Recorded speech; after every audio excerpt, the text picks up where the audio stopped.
Arbaroni et son copilote Philippe David courent sur une Lancia Delta intégrale de l'écurie italienne Astra. À quelques détails près, le roto est similaire à celle qu'utilise Didier Auriol en championnat du monde. César Baroni a déjà gagné un rallye avec la Lancia, c'était chez lui à Antibes il y a 1 mois et demi. Mais les routes du sud de la France n'ont rien à voir avec celles de Belgique.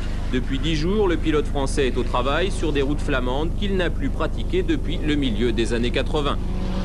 C'est vrai, je suis venu 3 fois à Ypres, mais c'était il y a 10 ans. Et la dernière participation, c'était en 84, donc c'est très vieux. Je ne me rappelle pas véritablement du terrain.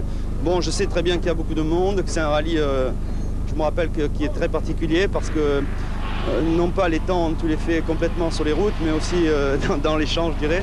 Enfin, il faut couper beaucoup les virages, qui fait que c'est particulier parce que chez nous, si tu coupes, tu crèves.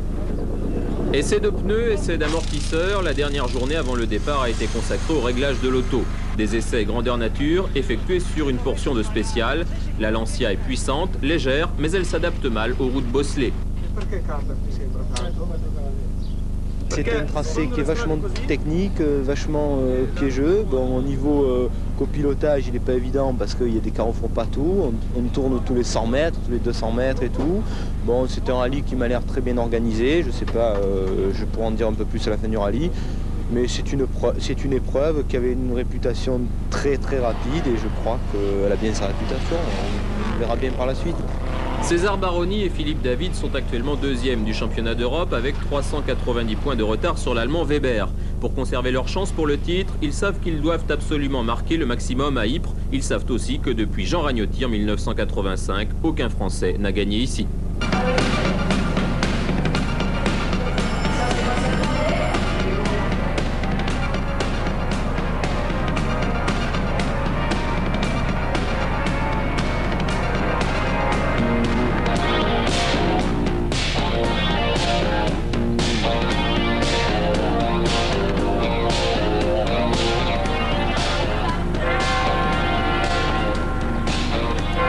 Les 24 heures d'Ypres, c'est le plus grand rallye de Belgique et une des principales manches du championnat d'Europe. Mais Ypres, c'est aussi une ambiance, une fête qui dure 3 jours. La 28e édition vient tout juste de se terminer. La victoire s'est jouée dans la dernière spéciale pour 4 secondes. 150 pilotes venus de 11 pays ont participé à l'événement. Parmi eux, une dizaine de vainqueurs potentiels et autant d'outsiders que voici.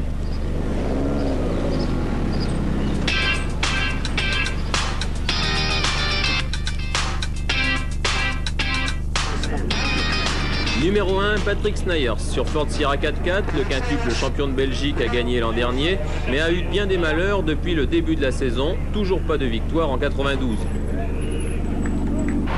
Numéro 2, l'Allemand Erwin Weber sur Mitsubishi Galant. Le champion d'Allemagne est en tête du championnat d'Europe, mais c'est la première fois qu'il vient ici.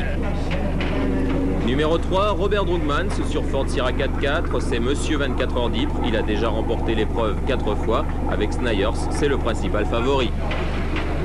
Numéro 4, l'Italien Fabrizio Tabatone sur Lancia Delta intégrale. Le patron de l'écurie Griffon a repris le volant pour une épreuve qui ne lui a jamais porté chance par le passé. Numéro 5, Grégoire de Mévius sur Nissan Sunny. Le champion du monde du groupe N a le vent en poupe cette saison. Il est en tête à la fois de la Coupe du Monde et des 2 championnats belges. Numéro 6, Marc Soulet sur Ford Sierra 4x4. Comme de Mévius, il collectionne les places d'honneur depuis le début de l'année, mais il n'a jamais réussi à terminer les 24 heures. Numéro 7, Bruno Thierry sur Opel Calibra. 3e l'an dernier, le plus sympathique des pilotes belges poursuit la mise au point de la nouvelle Opel, entrevue dernièrement au Tour de Corse. Numéro 11, Jean-Marie Milissen sur Ford Sierra 4x4. Le champion de Belgique du groupe N se présente comme le plus sérieux rival de Mévius dans sa catégorie. Et enfin, numéro 15, Pierre César Baroni sur Lancia Delta intégrale. Le seul Français à pouvoir prétendre à une place dans les 5 premiers. Il est 2e du championnat d'Europe derrière Weber.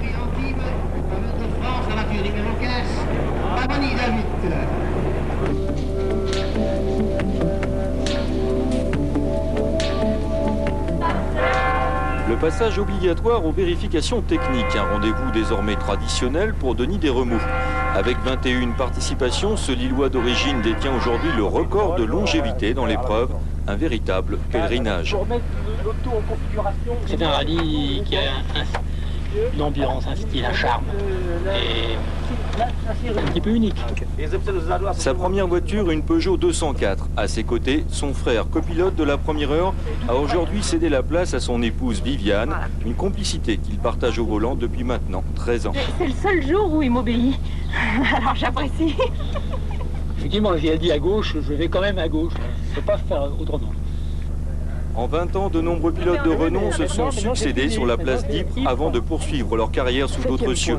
Denis Desremeaux, lui, est resté fidèle à tel point qu'aujourd'hui, il connaît pratiquement par cœur toutes ses spéciales, une expérience qui n'est pas forcément toujours à son avantage.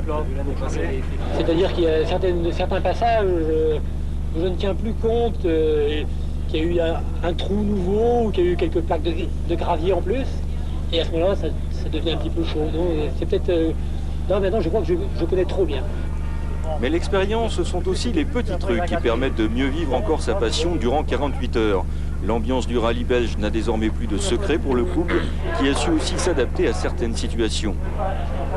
Les gens rentrent tard, les pochards, vu que la bière coule à flot ici, et donc on ne peut pas dormir confortablement en payant dans une chambre d'hôtel. Donc maintenant on a trouvé le système, on campe. Un campement établi sur une aire de jeu à l'écart du centre-ville, c'est là, au calme, que l'on apporte les dernières petites touches à la préparation avant de s'élancer sur la rampe. Un 22e départ avec toujours en tête le même objectif.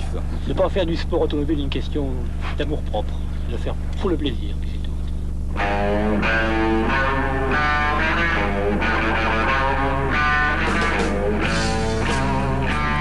La première étape se déroule au sud de Ypres, au programme 2x7 spéciales, des spéciales très courtes n'excédant pas 16 km.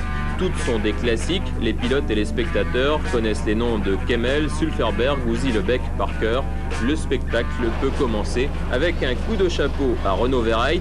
Verreit qui étrenne ici sa nouvelle Toyota Celica est toujours aussi spectaculaire. Les spectateurs adorent, mais pas le chronomètre. Cette fois-ci, Verreit, qui a remporté les boucles de Spa en début d'année, va devoir se contenter des seconds rôles. La tête d'affiche, la voici. On ne l'attendait pas si bien placée pour quelqu'un qui découvre Ypres. Erwin Weber fait mieux que se défendre. Coup sur coup, sa Mitsubishi signe 6 en scratch et bat 4 records de spécial. Une entrée en matière fracassante qui surprend tout le monde, y compris les deux grands favoris, Droogmans et Snijders. Droogmans voulait frapper fort d'entrée pour distancer ses adversaires. C'est raté. À chaque fois, Weber le bat d'une petite poignée de secondes, de justesse, mais le résultat est là. Spécial après spécial, l'ancien vainqueur cède du terrain. Après la première boucle, la Sierra a 18 secondes de retard. C'est peu, mais chez les Belges, on commence à se poser des questions.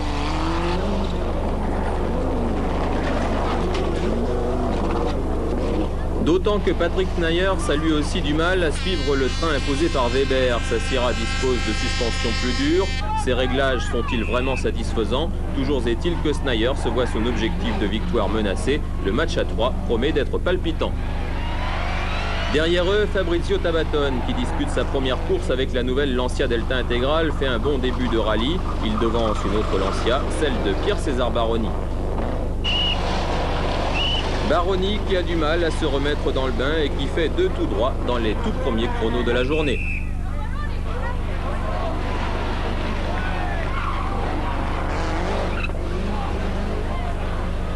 Je manque vraiment de passages, c'est-à-dire on n'a fait que 7-8 passages maximum et alors bon, contre des gens qui l'ont fait, refait, on est vraiment limite dans ce côté-là, je ne connais pas assez suffisamment pour vraiment me jeter dans les cordes comme font les autres.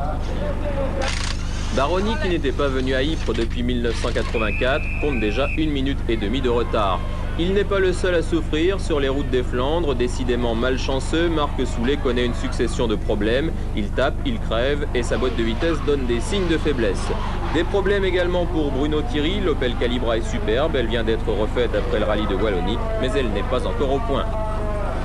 La course promet d'être animée également en groupe N où Grégoire de Mévius a fort à faire. Un match à 3 oppose sa Nissan Sunny au Sierra 4x4 de Demoulins et de Millicène. Tous trois sont détachés d'un peloton dans lequel on retrouve le Péruvien Ferreros qui découvre le maniement de la Subaru Group N avec plus ou moins de réussite.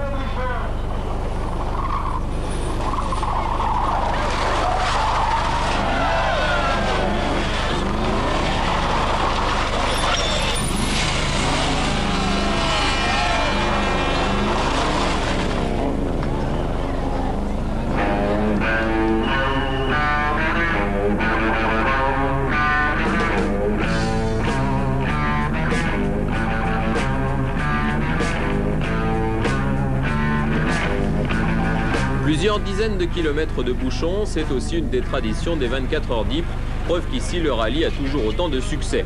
Au pied de la Hallodra, les assistances s'affairent avant la deuxième boucle. Chez Bastos, on espère que Patrick Snijers va profiter de la nuit pour refaire son retard sur les deux premiers. Espoir déçu, Snijers se boucle la première étape en 4e position. Ça ne va pas comme je veux et c'est pas suivre. Maintenant, je suis dans les temps des autres, mais je ne peux pas vraiment revenir. On dit souvent qu'ici à Ypres, il faut savoir attendre son heure, donc vous n'avez pas encore tout perdu. Non, rien perdu. Bien sûr, je suis à 40 ou 50 secondes, ça c'est pas énorme, mais quand même, les trois autres, ils vont très vite. Et demain, on va essayer encore de revenir et c'est encore une longue journée demain. C'est Tabaton qui a remplacé Snijers à la 3e place. La nouvelle Lancia est plus maniable que l'ancienne. Tabaton le prouve avec 3 temps scratch. Drugmans a lui aussi repris du poil de la bête, mais sans succès. 4 meilleurs temps pour grignoter 2 secondes sur le leader. C'est mince, mais dans le clan belge, on ne perd pas espoir. Il est parti comme il est parti en Pologne il y a 3 semaines, donc ça veut dire très fort. En général, un étranger qui part si fort ici à Ypres, il ne tient pas jusqu'à la fin, mais il a une bonne voiture et c'est un beau pilote, donc c'est dangereux. Ça veut dire que vous allez attendre une erreur de sa part? Non, on ne va pas attendre une erreur, mais on va rouler la même cadence qu'on roule maintenant, parce qu'on a l'expérience de rouler trop vite, un peu trop vite le premier jour, ça se paye le deuxième jour. Les spectateurs d'Ypres se sont découverts une nouvelle idole. Erwin Weber s'accroche à sa place de leader. Malgré des problèmes de frein, la Mitsubishi rentre au parc avec 16 secondes d'avance, à la surprise générale, y compris à celle de son pilote. Ça a été une très bonne journée, nous sommes en tête du rallye. C'est un peu une surprise pour moi, mais je crois qu'avec la Mitsubishi, nous avons une bonne voiture pour ce type d'épreuve.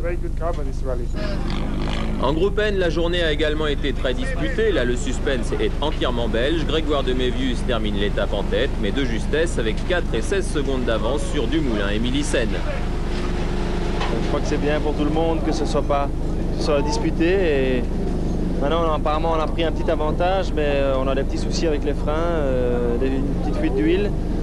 Et demain, je dirais que les spéciales sont peut-être un peu moins favorables, sont plus rapides encore qu'aujourd'hui. Donc il va falloir se cracher dans les mains pour rester devant les Sierra.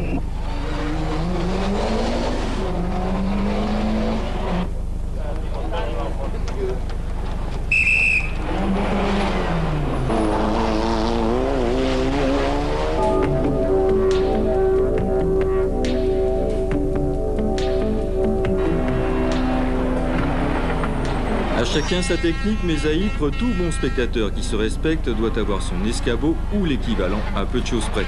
Échafaudage de fortune ou accessoires étudiés de longue date, tout est permis pour prendre de la hauteur.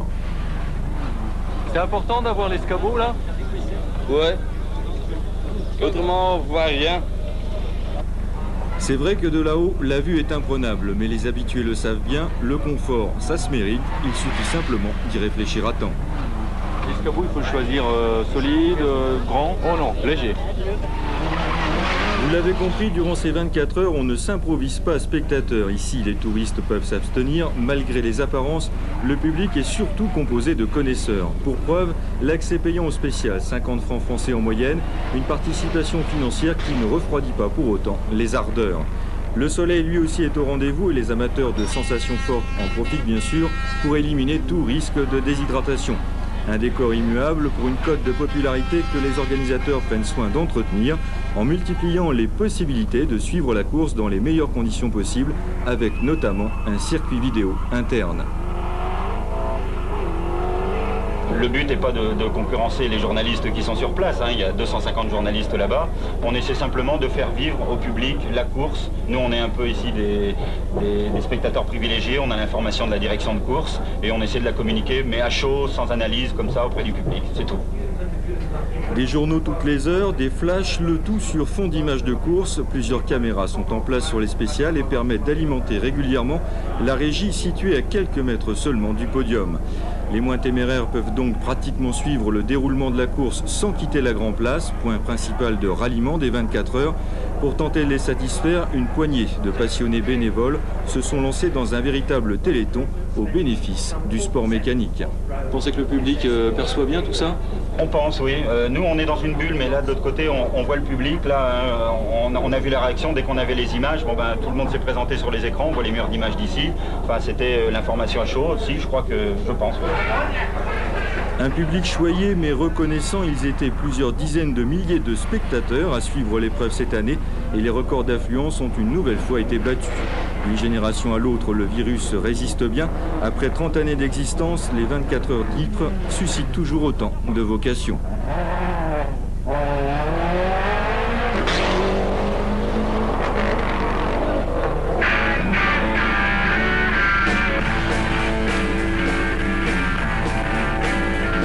Si la première étape a permis d'installer les positions, la deuxième va tout chambouler. Par contre, comme la veille, pas de grands changements au niveau du tracé. À Ypres, on aime la continuité et le rythme.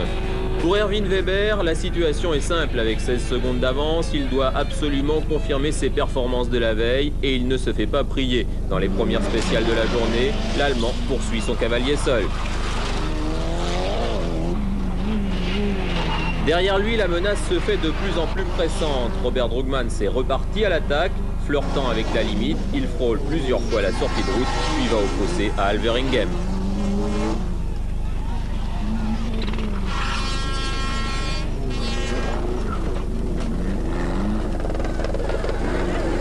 Dans l'affaire, Drugman a perdu 40 secondes, 2 places au classement général et surtout une grande partie de ses chances de victoire. Au total, maintenant c'est 1 minute et plus sur Weber. Ça finit pour nous. Vous êtes surpris encore aujourd'hui des performances de Weber? Naturellement, Weber est fit tout le temps, sans faute, sans rien. Il est fantastique. Les malheurs de Drugman sont de Snijers, le principal adversaire de Weber. Snijers a résolu les problèmes de suspension de la Sierra. Il peut à nouveau attaquer comme il l'entend. Tout est possible. Hein? Tu vois, ce matin j'étais 4e, je ne pensais plus que c'était possible de l'attraper, mais maintenant je suis. Je pense que tout est possible. Si Weber crève une fois, il perd 2 minutes. Si on a un peu de chance et pas trop de malchance, tout peut arriver. Sur sa lancée, Snijers a réalisé ses 4 premiers temps scratch du week-end et par la même occasion est repassé devant la Lancia de Tabaton. Pour César Baroni, la situation s'améliore également. Le Français est toujours 5e, mais il a pris le rythme des premiers. Hier, on avait trop de carrossage à la voiture. Et je m'en étais déjà aperçu lors des essais. Mais bon, comme c'est très délicat à toucher ce genre de problème. Donc on a malgré tout, comme on était très loin, on a essayé de remédier à ça. On a enlevé 1 degré qui est énorme à la voiture. Et subitement, elle est plus facile à conduire sur les petites routes. Je la redirige beaucoup mieux, quoi. Bon, maintenant, c'est sûr que ce qu'on a perdu hier, c'est irrattrapable. Ce qui me fait plaisir, c'est de pas aujourd'hui d'avoir pratiquement fait jeu égal avec eux. Omer Salens est lui aussi revenu dans le sillage des meilleurs. Lui qui n'avait pas couru depuis le mois d'octobre dernier est maintenant 6e au général. Il devance un ancien vainqueur des 24 heures, le Britannique Jimmy McRae. McRae, qui n'a pas eu le temps de bien reconnaître le parcours, réussit néanmoins à entrer dans les 10 premiers. En groupe N, la bagarre continue. Comme Grégoire de Mévius le prévoyait la veille, les Sierra tirent avantage du parcours. Celle de Pierre Dumoulin est passée en tête du groupe.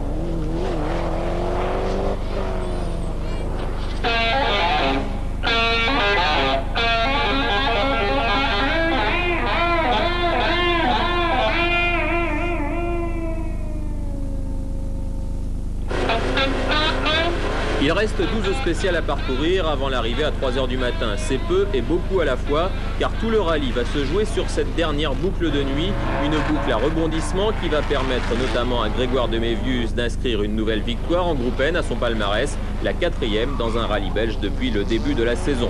C'est aussi dans cette dernière boucle que la victoire va se décider. Drugman et Weber renoncent tous deux sur panne mécanique. Du coup, Snijers se retrouve en tête du rallye, mais avec seulement 10 secondes d'avance sur Tabaton, tout est encore possible. L'Italien fait le forcing et prend la tête de l'épreuve, mais à 2 spéciales de l'arrivée, Snijers joue son va-tout, il choisit des pneus très tendres, ça marche. Pour 4 secondes, il remporte les 24 heures d'Ypres pour la 2e fois consécutive.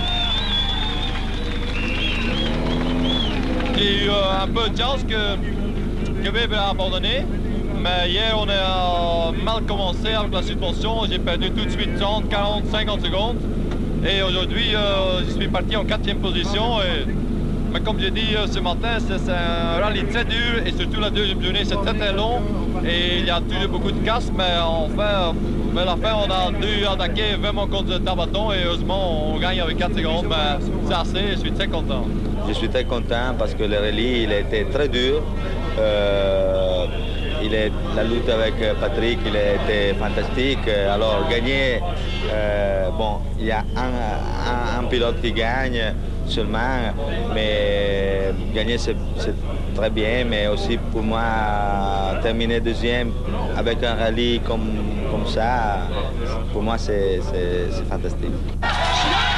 Cette victoire vient à point nommé pour Patrick Snijers, qui n'avait pas encore gagné de rallye cette saison. 3e à l'arrivée, Pierre-César Baroni fait une bonne opération au championnat d'Europe. Avec l'abandon de Weber, il n'a plus que 150 points de retard. Son déplacement à Ypres n'aura pas été inutile.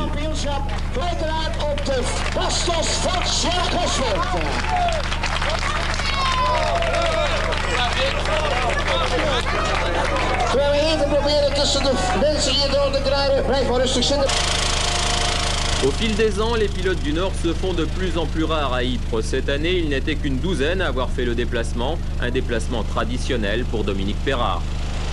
C'est la 12e fois, Bernard et moi, que nous faisons Ypres, et séparément pour une partie et communément pour une autre partie. Alors on dit jamais 12-113, donc peut-être l'année prochaine, on espère. C'est le rendez-vous annuel à pas manquer? Alors pour un Armentiérois, pour un amoureux du sport automobile de la région, je crois que les 24 heures d'Ypres sont effectivement un rendez-vous à ne pas manquer. Et je crois que quand on a la chance d'être organisateur de l'autre côté, ça nous permet de venir comparer un petit peu avec ce qui se fait ailleurs et à l'étranger, et en particulier tout près. C'est très agréable, je trouve. Perrard voulait rentrer dans les 20 premiers avec sa R5 GT, il finit 27e après avoir connu des problèmes de moteur. 2 autres pilotes régionaux terminent devant lui, eux aussi sont des fans de Ypres. C'est une épreuve difficile et c'est un petit peu une drogue. Quand on a fait Ypres une fois, je crois qu'on a envie de le refaire. Et là, pour moi, c'est la 5e édition et j'aimerais bien pouvoir être à une 6e édition.